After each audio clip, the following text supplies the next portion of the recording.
चुनाव आते ही नमाज और धर्म पर राजनीति तेज हो जाती है। सवाल यह है कि आस्था ही सबसे बड़ा मुद्दा है या वोट बैंक की सियासत। आखिर हर बार चुनाव आते ही धर्म ही सबसे बड़ा मुद्दा क्यों बनता है? आइए हम जनता के बीच खड़े हैं और जनता से जानते हैं कि उनकी क्या राय है। चुनाव आते ही सबसे बड़ा धर्म मुद्दा बन जाता है, कभी नमाज पे आस्था पे लेके मुद्दा बनता है। क्या कहना चाहते हैं? आस्था होता है, भारत का संविधान और यहाँ की व्यवस्थाएं जो भी है पूर्व के हिसाब से, धर्मों के हिसाब से चलता है। तो नमाज के लिए क्या बात करेंगे, तो नमाज का कोई जैसे जगह फिक्स होगा कि उन लोगों को कहाँ पढ़ना है और वह समय से पहले से निर्धारित कर लें कि हमको कहाँ जाना है और समय से निकलें। ये नहीं कि हमको 12 बजे पढ़ना है दिन में तो वो वहाँ न पहुँचें पहले से, ताकि पहले से निकला कि नहीं पहुंच पा रहे हैं तो पढ़ना शुरू कर दें। ऐसा नहीं है, पहले से निकले और समय से पहुंचे। अखिलेश यादव कह रहे हैं कि नमाज पढ़ना नहीं रोक सकता है, कोई रोड पे पढ़ भी सकता है, लेकिन योगी जी हमारे मुख्यमंत्री जी कह रहे हैं कि रोड पे नमाज नहीं पढ़ सकते। हमने क्या कहा, नमाज का भी स्थान होता होगा, वो जानते होंगे उस धर्म के हैं लोग। अपने अपने धर्मों का सब लोग पालन करते हैं और जानते होंगे कि जैसे वो समय आया, समय के पहले वहाँ पहुँचें और वहाँ नमाज करें। ये नहीं कि नमाज का समय हो गया तो हम पढ़ना शुरू करें। तो स्थानीय व्यवस्था होता है और समय समय पर परिस्थितियाँ बदलती है, उसकी ज़रूरत पड़ती है। बस मैंने पहले नहीं था, मोबाइल था नहीं, या जगह पर कैमरा नहीं था, फोटो नहीं था, तो कोई लोग नहीं जानते थे, जहाँ चाहते हैं पढ़ लेते हैं। आप किसी तरह से हरकत करते हैं, कोई गवाह नहीं रहता, वहाँ साबित हो जाता है, कार्रवाई होने लगती है। तो कोई सिस्टम में है ना आज के ज़माना में, तो इसलिए सावधानी सब में सिफारिशें कर सकते हैं भैया। जहाँ आपका व्यवस्था है, कोई हर चीज़ का लैट्रिन, शौचालय, सोना बैठना का जगह मतलब होता है ना, इसलिए आप सावधान रहिए। हम यही जोड़ेंगे, शांति बनाइए, विवाद न फैले, विवाद की जगह पर ज़्यादा कोशिश न करिए। यही है विकास, पढ़ाई, शिक्षा, नौकरी मांग करिए अपनी। और भी लोग बात करते हैं। योगी जी बोले हैं कि रोड पे नमाज नहीं पढ़ सकते। अखिलेश यादव कह रहे हैं कि रोड पे नमाज पढ़ने से कोई रोक नहीं सकता है। क्या कहना चाहते हैं? देखिए, ये तो केवल जनता को बरगलाने की और हिंदू मुस्लिम कराने की एक हरकतें हैं। क्या हिंदू कावड़िया, हिंदू जब सावन आता है तो कावड़िया रोड पे नहीं चलते, पूरा रोड जाम नहीं कर दिया जाता है? ये दोहरा चरित्र की राजनीति ये लोग कर रहे हैं, गलत बात है। शिफ्ट में कर लेना। अरे तो दे देना मुख्यमंत्री आवास, अपना मुख्यमंत्री आवास दे दें कि वहीं पढ़ लें। अगर उनका मन करता है, मान लो कि एक तरफ की रोड, अगर मैं कह रहा हूँ जो अगर गलत तरीके से करते हैं, गलत तरीके से कर रहे हैं, तो आप उनकी कुछ व्यवस्था बनाइए। मैं मान रहा हूँ अगर आप इनको रोड पर नमाज पढ़ना अगर गलत है, तो जो हम लोग जो कवड़िया रोड जाम करके निकलते हैं, वो जो जागरण होते हैं, सभाएं, कथाएं होती हैं, वो भी बंद होने चाहिए ना। एक ही वर्ग को क्यों आप उकसा रहे हो, केवल हिंदू मुस्लिम कर रहे हो? देश में विघटन की राजनीति की जा रही है और ये जो कर रहे हैं, आगे वाली हमारी नस्लें बहुत ही बुरा असर पड़ेगा और बहुत ही बुरी दशा में जाएंगे। सर क्या लगता है कि चुनाव आते ही धर्मों की बात होने लगती है? क्या कहना चाहते हैं? धर्मों की बात केवल यही करते हैं, हिंदू मुस्लिम और फलाना ढिमाका केवल बीजेपी करती है। इन्हें ये देखिए, हम बताएं आपको, अभी चुनाव आने वाला है और दूसरी चीज़ ये है कि इनको कोई मुद्दा बचा नहीं इनके पास है। तो इनके पास यही बचा है कि अभी ईद आ रही है, ईद पे मुसलमानों को घेरो तो हिंदू बहुत खुश हो जाएगा। अब्दुल टाइट होगा तो हिंदू को जो है बहुत आक्रोश होता है। हाँ यार, वो उसको बेरोजगारों से भटकाया जा रहा है, नौजवानों को बेरोजगारी, उनको रोजगार नहीं मिल पा रहा। महंगाई, जो आज आर्थिक स्थिति खराब हो रही है, आर्थिक स्थिति जो खराब हो रही है, जो अर्थव्यवस्था खराब होने जा रही है, उसके लिए कोई कुछ नहीं कहेगा। बस केवल मस्जिद पर नमाज नहीं पढ़ेंगे, शिफ्ट में पढ़ो, ये पढ़ो, वो पढ़ो, केवल बरगलाया जा रहा हो, कुछ नहीं है। महंगाई को लेकर मुद्दा हो गया या पेट्रोल डीजल का मुद्दा हो गया, लेकिन अभी मुद्दा चल रहा है नमाज को लेकर। क्या कहना चाहते हैं? धार्मिक त्यौहार हैं, ईद, होली, नवाज जो भी है भाई, जिस तरह हम कावड़िया सड़क जाम करके अगर अपना कावड़ लेके जाते हैं, तो अगर उसी हिसाब से अगर मुसलमान अपना नमाज पढ़ रहे हैं, कितने देर की, एक ही दिन की तो बात होती है, कोई रोज़ की तो नहीं होती कि हमेशा की होती है। हाँ, जो उपद्रव, जहाँ पे उपद्रव जगह होने की आशंका है कि आपको यहाँ उपद्रव हो सकता है या बवाल हो सकता है, या जहाँ पे बहुत ज़्यादा भीड़ भाड़ रहती हो, जहाँ पे आवागमन बाधित हो रहा हो, मतलब वहाँ आप व्यवस्था बनाइए कुछ ना कुछ।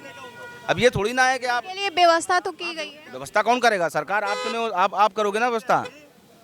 सरकार आप करोगे, कोई दूसरा करेगा? कोई आप मुख्यमंत्री हो ना। सर, जिस तरह से सीएम योगी, प्रदेश के योगी बोल रहे हैं कि रोड पे नमाज नहीं पढ़ सकते, वही अखिलेश यादव कह रहे हैं कि जगह नहीं होने के कारण अगर रोड पे नमाज पढ़ लिए तो क्या होगा? देखिए, अगर ये रोड पे नमाज पढ़ना जो है क्या वास्तव में कानूनी रूप से भी जायज़ है या जो है जो एक सामाजिक दायित्व होता है क्या उसको आहत नहीं करता है। देखिए सड़क पर जो है हर वर्ग के लोग पूरी जनता जो है गाड़ी से अपने चलती है, पैदल चलती है, जैसे भी संसाधन से अपने चलती है जो है, ठीक है। आप उसी में मरीज भी चलते हैं, एम्बुलेंस भी चलती है। अगर आप कहीं पर जो है रास्ता जाम करके बैठेंगे, सपोज जो है एक पेशेंट लेके कोई जा रहा है, ठीक है, और उस जाम के कारण उस पेशेंट का कुछ हो जाता है, देहांत हो जाता है, तो इसकी जवाबदेही किसकी होगी। कह रहे हैं कि लोग ज़्यादा होने के कारण अगर रोड पे नमाज पढ़ लिए तो ये कोई कानून नहीं बना है कि सजा दे। हाँ, हम कह रहे हैं कि अगर हमको मंदिर जाना हो, ठीक है, तो अगर भीड़ ज़्यादा है तो हम शिफ्ट में चले जाते हैं। नहीं सुबह जा पाए तो दोपहर में चले जाते हैं, दोपहर में नहीं जा पाए तो शाम को चले जाते हैं। तो इस तरीके की, चूँकि ये एक दिन की समस्या तो है नहीं, साल दर साल आएगी, हो सकता है जुम्मे के दिन भी आए जो है। तो इस तरीके की जब चीज़ें प्रॉब्लम होती हैं तो उसका समाधान उसी वर्ग को निकालना चाहिए कि हम ऐसी क्या व्यवस्था अपने इस समाज के लिए करें जो है कि उसकी नमाज भी हो जाए और कोई अव्यवस्था भी ना फैले जो है और किसी को तकलीफ़ भी ना हो। इस चीज़ का अगर ध्यान रखें तो उनकी नमाज मेरे ख्याल से बहुत ज़्यादा जो है उनका जो है ईश्वर या अल्लाह जो भी है वो स्वीकार करेगा। अगर आप किसी के लिए जो है सहयोगी बनेंगे अपने कामों से जो है तो निश्चित रूप से आपकी इबादत सुनी जाएगी, ठीक है। अगर आपके कारण किसी को तकलीफ़ होती है तो निश्चित रूप से वो अच्छा नहीं माना जाता है। समाज भी उसको देखता है कि जो है बताइए ये हमारी जो समस्याएं हैं उन समस्याओं को ये लोग कितना इग्नोर कर रहे हैं। कोई भी वर्ग हो, मैं यही नहीं कह रहा कि मुस्लिम वर्ग ही हो। आपको लगता है कि आने वाले चुनाव के लिए राजनीति की जा रही है? 2027 में चुनाव है, इसके लिए राजनीति की जा रही है? देखिए राजनीति तो 24/7 जो है इंडिया में होती रहती है, चाहे चुनाव हो चाहे चुनाव ना हो। जैसे हमारे भाटी साहब हैं, बैठे बैठाए एक जो है गाली दे करके मुद्दा क्रिएट कर दिए, यही एक चुनावी मुद्दा है एक तरीके से देखा जाए। और इस तरीके का जो है देखो राजनीति में चलता रहता है, वो राजनेता हैं कुछ ना कुछ करते बोलते रहते हैं, लेकिन ये सर्व समाज को समझने की ज़रूरत है कि हम कोई ऐसा कार्य ना करें जो सामाजिक सौहार्द को बिगाड़े, लोगों को तकलीफ़ महसूस हो और उसकी दिनचर्या जो रोज़मर्रा की ज़िंदगी हो वो बाधित हो, ठीक है। इसलिए जो है सभी समाज को जिम्मेदार हो करके। और लोग कह रहे हैं कि जब सावन में कांवड़िया रोड पे निकलते हैं तब रोड नहीं जाम होता। देखिए ज़्यादातर आपने उठा के देखा होगा छिटपुट घटनाओं को छोड़ करके जो कुछ उन्मादी लोग जो है बीच में घुस जाते हैं, उनको छोड़ करके कोई भी कांवड़िया जो है अनावश्यक कार्य करते हुए आपको नहीं मिलेगा। इतना बड़ा महाकुंभ हुआ था जो है, कितने करोड़ों लोग उसमें थे, कोई जो है ऐसा कोई काम किया नहीं हुआ कभी जो है। लेकिन देखो ये सब मैं ये इसलिए कह रहा हूँ कि क्या है, ज़रा सी बात पे हिंदू मुस्लिम हो जाता है, हैं। कोई मान लो आके उकसा दिया और उसके बाद भीड़ जो है वो अनियंत्रित हो गई, उसकी जिम्मेदारी किसकी होगी? कहेंगे कि मुख्यमंत्री ने उसका प्रबंध नहीं किया। भाई एक तरफ तो नल आप खोल दो, दूसरी तरफ पानी रोकने का प्रयास करो, ये ठीक नहीं है ना। आप ये समस्या अगर किसी एक दिन की होती, एक दिन की समस्या होती तो उसका निदान निकाल सकता था आदमी जो, लेकिन ये समस्या हर साल आएगी। ऐसी चीज़ें जो है आ रहे हैं और भी लोग बात करते हैं, उनको काम करना पड़ेगा। और भी लोग बात करते हैं। सर, जिस तरह से रोड पे नमाज पढ़ने के लिए रोका जा रहा है, रोक लगाया जा रहा है, इस पे क्या कहना है? देखिए ये संविधान का उल्लंघन है, इसलिए कि ये हिंदुस्तान है, ये हिंदुस्तान में हिंदू मुस्लिम सिख ईसाई सबका ये देश है। और रोड पे कांवरिया भी चलते हैं, मुसलमान जो है उनको पानी पिलाते हैं, उनको साथ जो है कोई अन्याय नहीं होता है। नमाज जो है 5 वक्त के टाइम होता है, उनको परेशानी नहीं होना चाहिए। देश को अगर चलाना है तो हमको सबको मिलकर कह रहे हैं कि रोड पे अगर नमाज पढ़ेंगे तो जाम हो सकता है और ट्रैफिक लग सकती है। आपने देखा होगा अभी अभी कांवरिया का जब चलता है तो पूरी रोडें जाम हो जाती हैं, और इतने ही नहीं रोड जाम होती है, आपने देखा होगा कि गाड़ियाँ को भी तोड़ी जा रही है। ये कौन सा नियम है, कौन सा संविधान है ये हिंदुस्तान का? हिंदुस्तान के संविधान भीमराव अम्बेडकर जी ने जो बनाया है उस संविधान में तो कहीं कुछ नहीं लिखा है। उन्होंने तो लिखा है कि सब भाईचारा है, सब एक है। फिर ये क्यों जात पात के बात कहाँ से आती है? क्या लगता है सर कि चुनाव आने वाले हैं, उस पर राजनीति की जा रही है हिंदू मुस्लिम करके? नहीं, चुनाव आ रहा है, इसमें राजनीति तो हो रहा है। जनता उनको वोट नहीं दे रही है। जनता जो है राहुल गांधी को ही प्रधानमंत्री देखना चाहती है। इसमें सबसे प्रिय राहुल गांधी इसमें कांग्रेस के हैं। वो हिंदू मुस्लिम सिख ईसाई सबको लेकर चल रहे हैं। यहाँ तो आपने देखा अभी बंगाल के चुनाव में लोग जनता रोड पर लगे हुए हैं, वोट दे रहे हैं, और प्रशासन आकर के उनको मार करके खदेड़ करके जो है वोट को ख़त्म कर दीजिए। कहाँ जा रहा है? चुनाव आयोग जो है एक बार भी बता नहीं रहा है। जब फाइनल हो रहा है तब कह रहे हैं कि इतने वोट से लीड हो गई है। ये हिंदुस्तान के संविधान नहीं बदलता है, ये संविधान का उल्लंघन है और हम इसका जो है बिल्कुल मुनासिब है। हम लोग नहीं चाहते हैं कि ये संविधान ख़त्म हो। देखिए, भाईचारा हम लोग बनाए हैं कभी भी, और भाईचारा बनता है। इसलिए हम लोग ये चाहते हैं कि हमारे जोगी बाबा जो हैं वो भी ऐसा काम करें कि हिंदू मुस्लिम के काम छोड़ करके सब भाईचारा जिस तरह से चलाता था, जैसे हिंदुस्तान चला है उस तरह से चलाए। और भी लोग हैं, ये बात करते हैं। क्या कहना चाहते हैं सर कि अखिलेश यादव कह रहे हैं कि रोड पे नमाज पढ़ने से कोई रोक नहीं सकता, ज़्यादा लोग हैं तो कहाँ जाएंगे? क्या कहना? कौन कह रहा है? अखिलेश यादव कह रहे हैं कि नमाज रोड पे पढ़ लिए तो क्या हो गया, ज़्यादा लोग हैं तो क्या हो गया?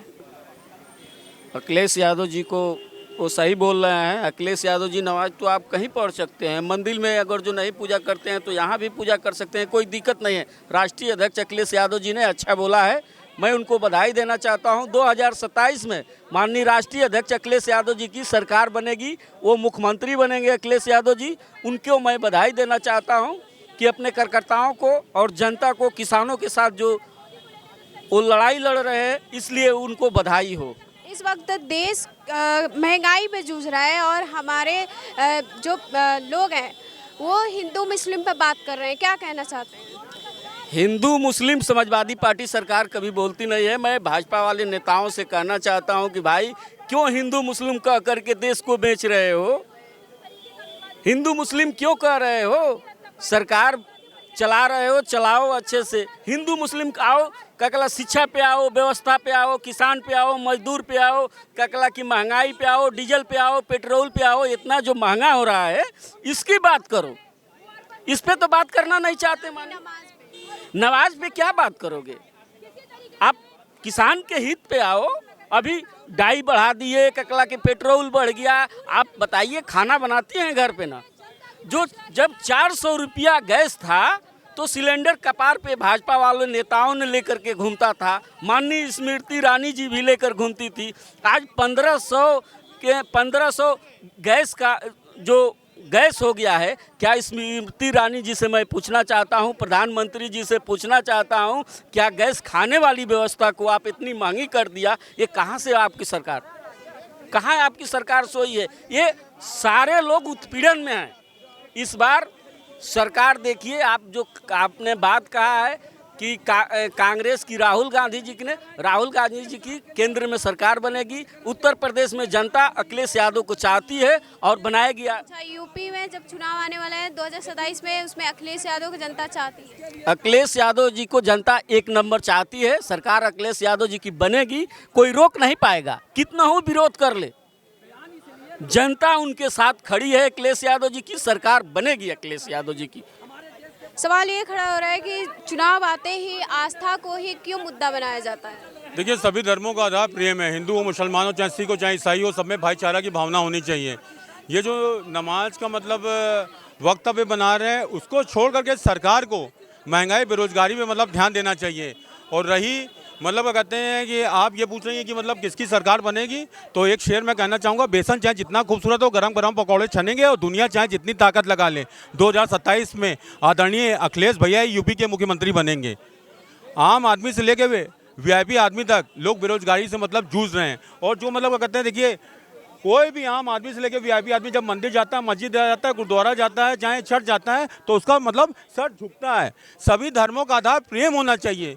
ये राजनीति मतलब जो कर रहे हैं ये उनका व्यक्तिगत निर्णय है, ये मेरी मौलिक विचारधारा है। Thank you sir. तो देख सकते हैं कि जनता ने अपनी अलग अलग प्रतिक्रिया दी। 2027 में आने वाली चुनाव है और दावा भी कर रही है कि अखिलेश यादव की सरकार बनेगी। लेकिन जनता के बीच हम खड़े हैं और जनता से बात हुई, जो जनता अलग अलग अपनी अपनी राय बताई। कैमरामैन गोविंदा के साथ मैं सुप्रिया पासवान, इंडिया वॉच, लखनऊ।